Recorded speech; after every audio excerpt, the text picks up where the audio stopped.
নিজেই এখনো কিশোরী, বয়স মাত্র ১৩ বছর, অথচ এই বয়সেই তার রয়েছে ৭ মাস বয়সী এক পুত্র শিশু। স্বামী ও শ্বশুরবাড়ির লোকজন কোলের সেই শিশুকে রেখে মা অনামিকা আক্তার জুঁইকে বাড়ি থেকে বের করে দেয়। কিন্তু দমে যায়নি এই কিশোরী মা, নেমে পড়েন আইনি লড়াইয়ে। অবশেষে কয়েক মাসের আইনি লড়াই শেষে ছেলেকে নিজের জিম্মায় ফিরে পেল জুঁই। মঙ্গলবার দুই পক্ষের শুনানি শেষে ঢাকার চিফ লিগ্যাল এইডের বিচারক শিশুটিকে মায়ের জিম্মায় দেওয়ার নির্দেশ দেন। জানা গেছে, ফেসবুকে ২২ বছর বয়সী শাকিল ওরফে সাকিব মিয়ার সঙ্গে পরিচয় হয় অনামিকা আক্তার জুঁইয়ের। পরে তাদের মধ্যে প্রেমের সম্পর্ক গড়ে ওঠে। অভিযোগ রয়েছে, জুঁই অপ্রাপ্তবয়স্ক থাকা অবস্থায় তাকে বিয়ে করেন শাকিল।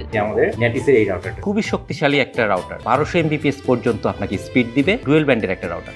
চলতি বছরের শুরুতে তাদের ঘরে একটি পুত্র সন্তানের জন্ম হয়।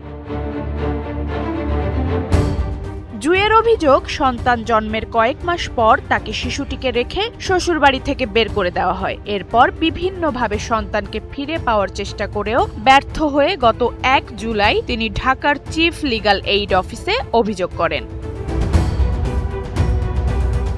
অভিযোগের ভিত্তিতে আদালত অভিযুক্ত শাকিল ও তার মাকে হাজির হওয়ার নির্দেশ দিলেও তারা উপস্থিত হননি। পরে আদালতের নির্দেশে চকবাজার থানার পুলিশ সোমবার শিশুটিকে উদ্ধার করে আদালতে হাজির করে। মঙ্গলবার শুনানি শেষে আদালত শিশুটিকে মায়ের জিম্মায় দেওয়ার আদেশ দেন। শুনানিকালে বিচারক বলেন, প্রথম দিন জুঁইকে দেখে তিনি বিশ্বাসই করতে পারেননি যে তার একটি সন্তান রয়েছে, কারণ বয়সের দিক থেকে জুঁই নিজেও একজন শিশু।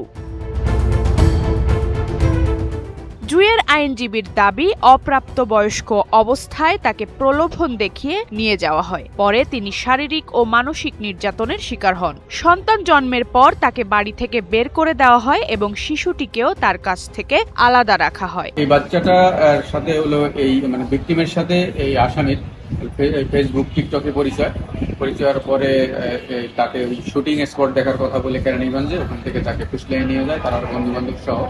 এরপরে একটা বাড়িতে আটকিয়ে রাখার পরে এখানে তাকে শারীরিকভাবে নির্যাতন করে, একটা পর্যায়ে শারীরিক সম্পর্কও করে জোরপূর্বক।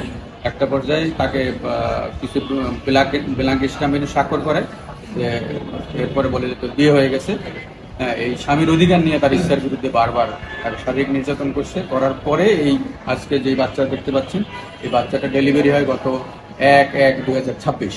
ডেলিভারি হওয়ার পরে এর ২-৩ মাস পর গত মে মাসে বাচ্চাটাকে রেখে এই ভিকটিমকে বিদায় করে দেয়। জানা গেছে, মামলার পরবর্তী শুনানি আগামী মঙ্গলবার অনুষ্ঠিত হবে। ওই শুনানিতে শিশুটির স্থায়ী অভিভাবকত্ব সহ সংশ্লিষ্ট বিষয়গুলো নিয়ে আদালত পরবর্তী সিদ্ধান্ত নেবেন।